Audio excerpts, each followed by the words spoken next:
Hello, everybody. This is the first podcast that I have ever recorded, my inaugural podcast. My name is Dan Manson. If you knew me from growing up, you would call me Daniel Manson. Somewhere along the way, I became Dan, part of my work name. I don't know how that happens. Sometimes people do that. I wanted to make this podcast because I just came out with a book, and I will reference the book in the podcast and my vision for why I wrote the book and what I'm trying to do. My career is substance abuse treatment and helping people recover from drug and alcohol addiction.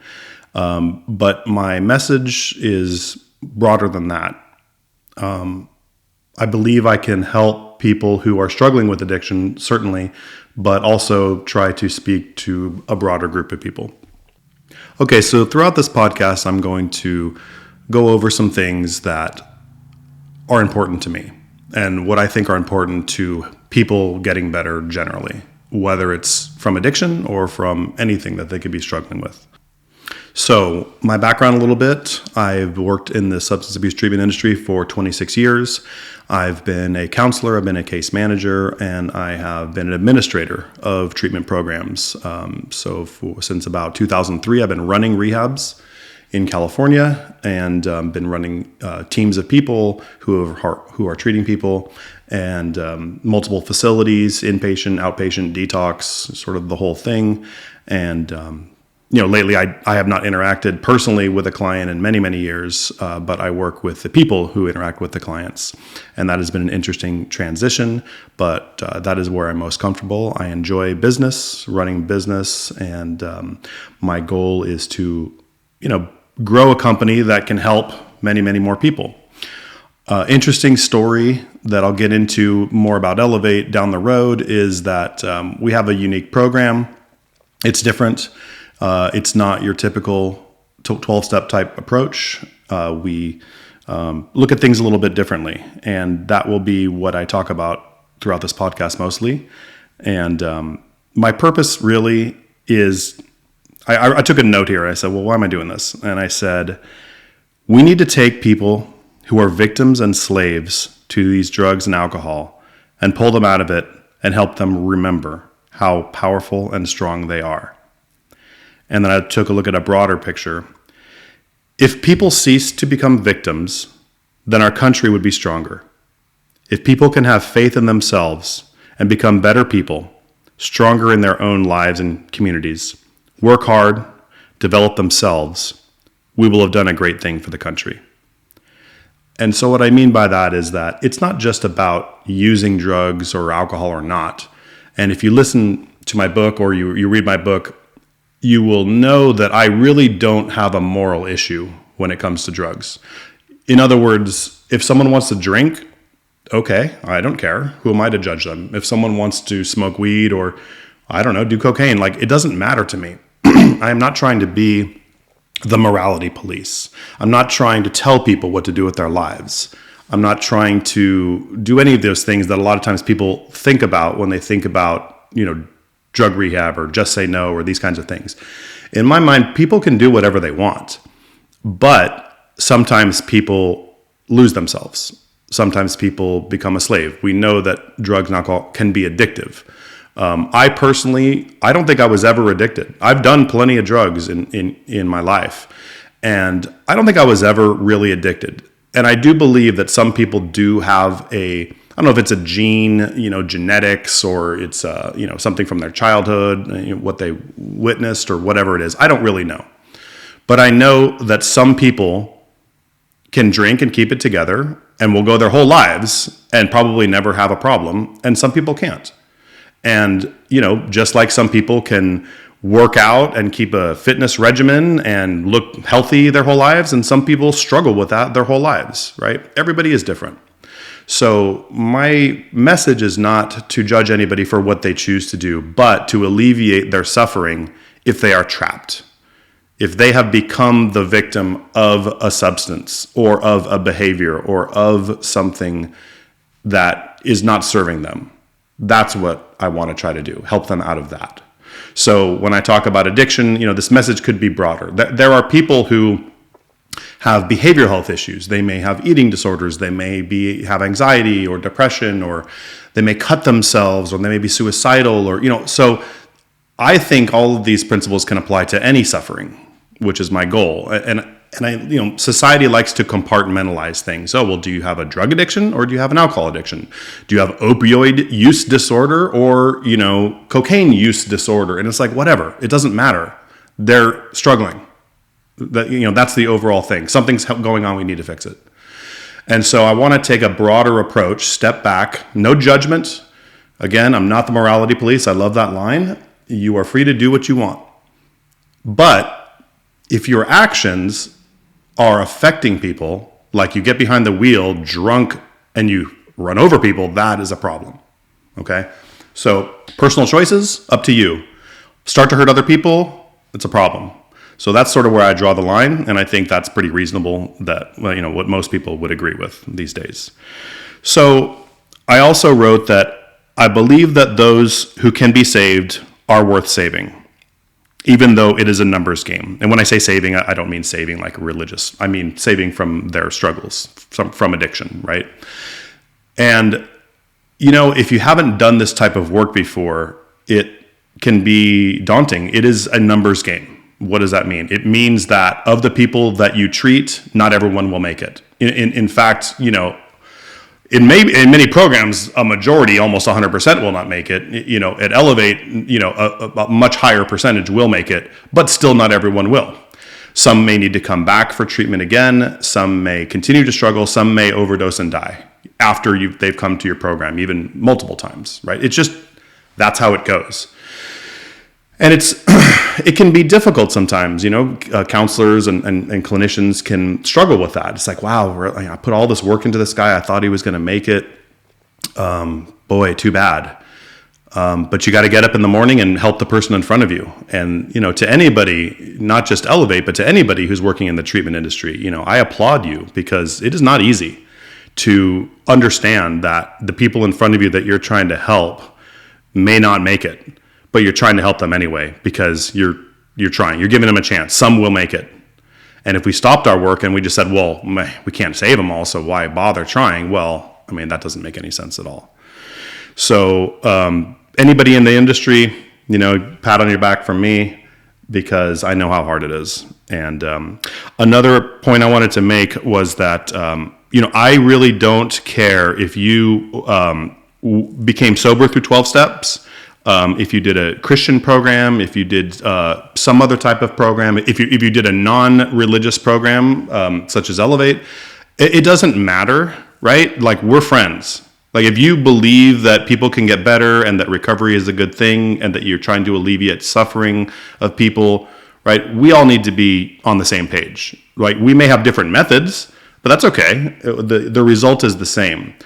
Society is really good at dividing people politically. They'll pick the issues. I believe 80% of the people in America can get along with everything.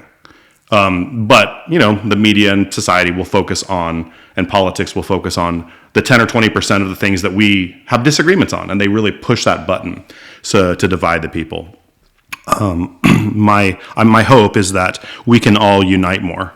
And that regardless of how we were treated, regardless of what program we did, regardless of our methods, regardless of any of that stuff, hey, you struggled with substances and now you're not, and your life's better. Great. We should all celebrate that together. So that's my goal as well. Just to tell you a little bit about who I am, because this is my first podcast, you don't know who I am. I'll just tell you a little bit about my life, and this will be the only time I do that. I don't really like talking about myself that much, but I think that maybe you deserve to know a bit about who I am. So I grew up in California in a town called Gilroy. Gilroy, California was known as the garlic capital of the world.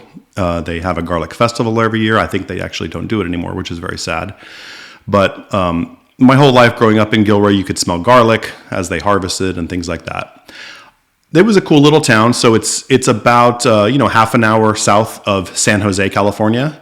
And as a young child, I sort of witnessed the birth of Silicon Valley. And places that were apple orchards became places that turned into chip factories and things like that. So that was very interesting, and it was a sort of a area of innovation and kind of excitement. And the computer boom was happening in the 80s. I was born in 1975. I'm 47 years old right now, so I grew up from 1975 to now watching this. So that's where I'm from. I went to Gilroy High School, Solid Junior High, and all that. It was in Gilroy. I grew up, luckily, I'm very blessed that I grew up on some rural land. My mom and dad had about 50 acres or so combined of property, and a big lake in the backyard, which was beautiful. You could fish in it, and I have a lot of memories as a kid fishing, canoeing, swimming in the lake, throwing sticks into the lake for my dog to jump into the lake and fetch and swim back. And it was a really nice childhood. I'm so blessed to have had that experience. And my friends would love coming over to my house because there was all this land and there's all these things we could do. We could run around and just explore and do that thing that kids need to do. You get dirty and you pick up a stick and you chase each other and you just do that kind of stuff. And so I always had a love of the outdoors. My mom told me a story that at 3 years old, they couldn't find me in my bed. I was gone. She woke up at 5 in the morning or 6 in the morning or 7, who knows what time, but it was in the morning. She couldn't find me. 3 years old, gone. Screaming, where are you? Where are you? Right, Daniel, where are you? Silence. So they're panicked. I'm a parent too. I would be freaking out. So they're panicked. And then finally my mom looks out and sees me down at the lake and went down to get me and talk to me. Well, I decided I wanted to get up and throw rocks in the lake at 3 years old. So, and this is, if you know, this is a quarter-mile walk or something like that from where I was to the lake. And, at 3 years old, I didn't really have fear. I enjoyed the outdoors. I felt comfortable there. And that, I'm sure that's shaped who I am. I used to ride an ATC, if you know what that is. It's like an ATV four-wheeler, but with 3 wheels, like a cycle. And at about 7 years old, I think, my dad got that, and boy, that changed my life. I would ride that thing every day in the property behind the house, and jump, figure out jumps, and explore. And it was just such a cool way to grow up. I had this freedom to be able to go where I wanted, to explore things. You'd see deer, you'd see animals, you'd see whatever, and what a great way to grow up as a kid. That feeling of freedom was amazing. And so anyway, in elementary school, I was accepted into the GATE program, if you've heard of that, Gifted and Talented Education, GATE. And someone must have seen something in me to think that I was bright. And I went to the GATE program. And I was bused really far away. It took me about, an hour and a half to get to school or something like that, because I had to take the early bus at 6 in the morning, walk out to the end of the driveway, and get bused to one school, then have to transfer to another bus, and then that bus would take me to Rucker Elementary School, where I went to elementary school 3rd grade through 6th. And that was interesting because it was a very rural farmland elementary school, but it was the only school that had the GATE program. So, and it was interesting because half the school was GATE and half the school was not GATE, right? So just the local kids from the local area. So we were often, picked on for being the smart kids or whatever by the local kids who weren't in GATE. And that was a bit of a bummer because I don't know why we couldn't unite more, but there definitely was a division there, not purposefully, but it just happened. But my experience in elementary school was great. It was an awesome schooling experience. It wasn't perfect, but the kids that I was there with, we became really close friends. Our parents would meet, just like most parents today. They meet their kids' parents and their kids' friends' parents. And I don't know, we just had a bond. It was a great group of kids, and we all sort of had potential. We were bright. We wanted to learn, and it was awesome. I was not a great student, to be perfectly honest. I was like a C student. I just wasn't that interested in school.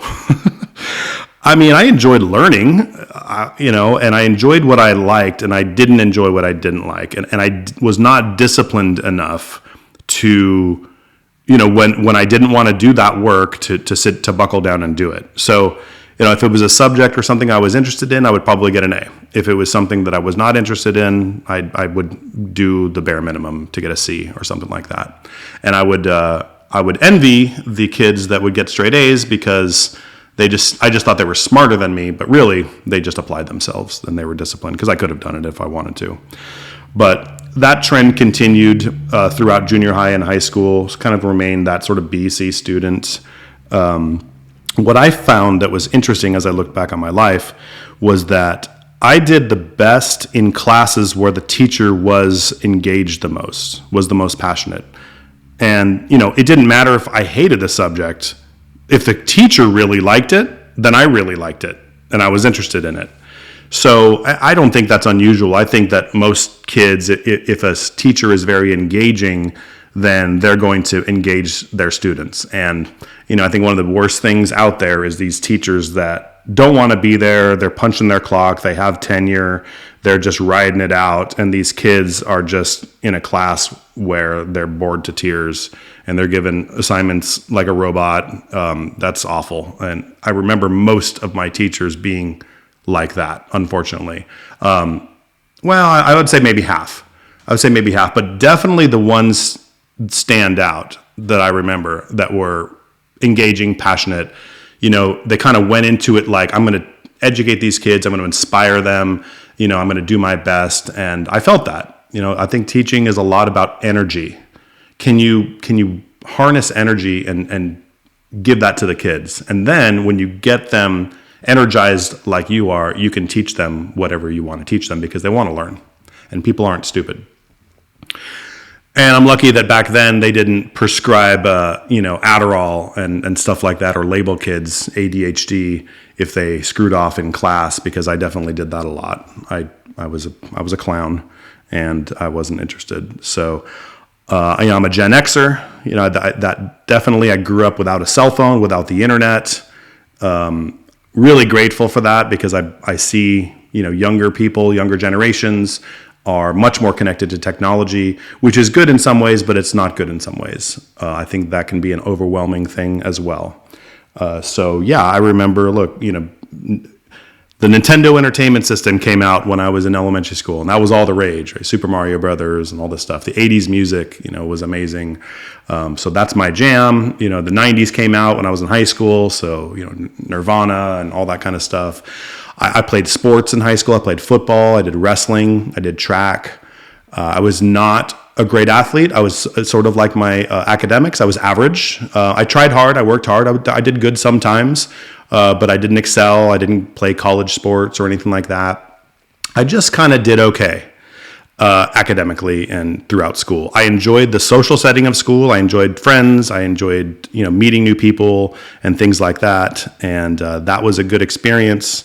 It wasn't a perfect experience, but, I would say overall, my high school was what it was because it was what I made it. So I didn't go to a college out of high school. I went to junior college. So I didn't even apply to any colleges. I didn't even realize the process. And I just went to junior college and did that for a while. So, and that was in Santa Cruz. And I made my move to Santa Cruz when I was 18 years old and lived the rest of my life there until about age 45 when I moved to Tennessee, where I am now. And that kind of brings you up to speed on who I am, and I may make some Gen X references and stuff like that. And I hope there may be some other Gen Xers out there, because I feel like we're a cool generation, like we really are. I really resonate with that group of people. I think we see the world a certain way. We're kind of between, our parents and that whole.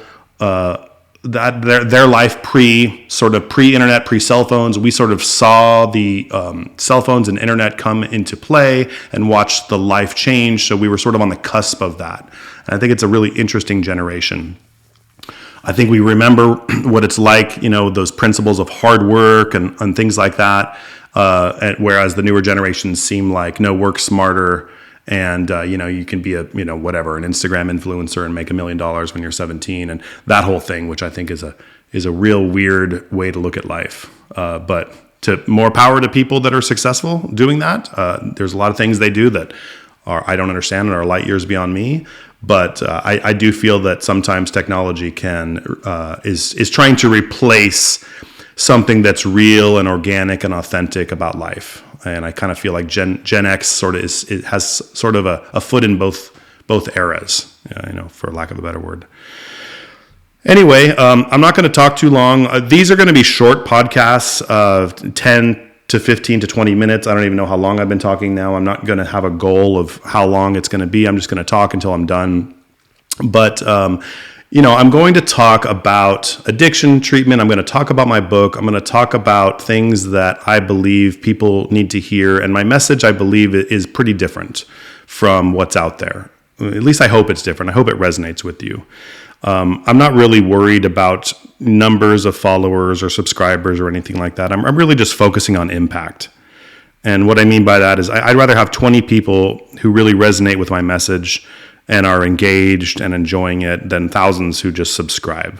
That's not, I'm not a numbers guy. I don't have much ego. I don't care how big this grows or whatever. I just want to touch people really and engage with them is what I'm trying to do.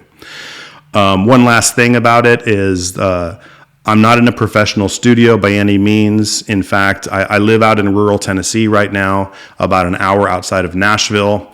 So I was going to record this on my desk where I do my work. I work from home. But the road noise was too much, so I don't want to, my poor sound editor, to have to edit every car that drives by. So I said, okay, I'll walk down away from the road, and I'll go down to, I have this little pond house. I have a pond, sort of like when I grew up, I had a pond, and I have this little pond here in Tennessee. And I have this little pond house. I'm blessed to have this little pond house, and I'm sitting in it right now. And it's probably echoing, and it's probably a horrible environment for this, but I'm looking out at a pond right now. I'm looking out at nature and trees, and I see hawks flying in the air, and it's cool. And you may hear a loud motorcycle drive by down on the road because you can still hear the road. You may hear some cawing of nature. You may hear the wind. You may hear my next door neighbor shooting his gun, which he likes to do a lot. And, and boom, if you live in rural Tennessee and you don't like the fact that people shoot guns, you shouldn't live here, because that is how it is. That is the culture. I do not mind it. I enjoy shooting myself sometimes. I'm not going to try to change anybody here. This is the environment. So I'm hopeful. We will try to edit what we can if it's distracting, but I'm really just not going to be all that concerned. I'm hoping people will just look past some of that stuff. If you hear a bird, or you hear a gunshot, or you hear something, big deal. It is what it is. I just want to record this thing, get the word out, get the message out in an environment that I'm not distracted, and reach you guys. So anyway, this is the first episode. I hope you just found a little bit of value of who I am. This guy who's going to be talking in these future episodes, which I hope you listen to. Here's who he is. You can look into me or whatever. It doesn't matter. I'm nothing necessarily special, but I'm trying to do something that I feel could be impactful. And if you want to reach out to me, by the time this airs, I will have my website up, and that would be dan@danmanson.com. So I will have a website up, and you can reach out to me, and you can engage with me. I'll have a YouTube channel up too. I'll be honest, I'm a very disorganized person. The idea of having to post on social media and respond to people on Facebook and Instagram and YouTube and comments and oh my goodness, that's just like, the thought of that is overwhelming to me and just, awful. I'm an email guy. I guess it's probably just because of, how I grew up. I will probably, if there is a lot of messaging and things, I'll probably have someone help me with that. But if you send me an email, and just say, hey, I listened to your podcast, here's what I think or whatever. Great. Yeah, I will interact with you as long as you're positive and you're not trying to hate on me. If you try to hate on me, I'll probably just ignore you. But anyway, that's who I am. That's what what I'm about. I'm not perfect. Give me some grace if you don't hear back from me. I could have a lot going on, but I truly intend to connect with people. So if you do reach out, I plan to reach out back. That is my goal. And if we talk about something like, hey, my sister has an addiction problem and stuff like that, I may just say, hey, listen, I'm going to refer you to somebody who is better at this than I am. Because I have staff who do this day in and day out, have talked to thousands and thousands, tens of thousands of people, have helped thousands of people get treatment, and are better at it than I am. I am not, I will say, very clearly, I am not an expert on the day-to-day, hey, this guy needs help right now, here's what we need to do, here's the steps we need to take. Like that, I'm out of the game. Like that, I wasn't, I never really was on that line. I would help people when they were in front of me. But I'm out of the game personally. I'm an administrator. I'm sort of the visionary for the company, and I want to. I look at things in terms of what can we do for people generally, overall, big picture type stuff.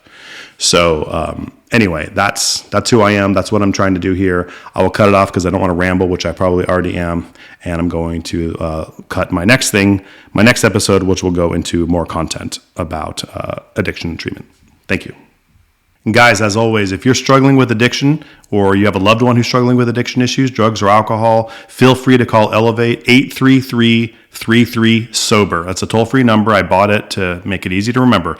833-33-SOBER. Or you can go to the website, elevaterehab.org.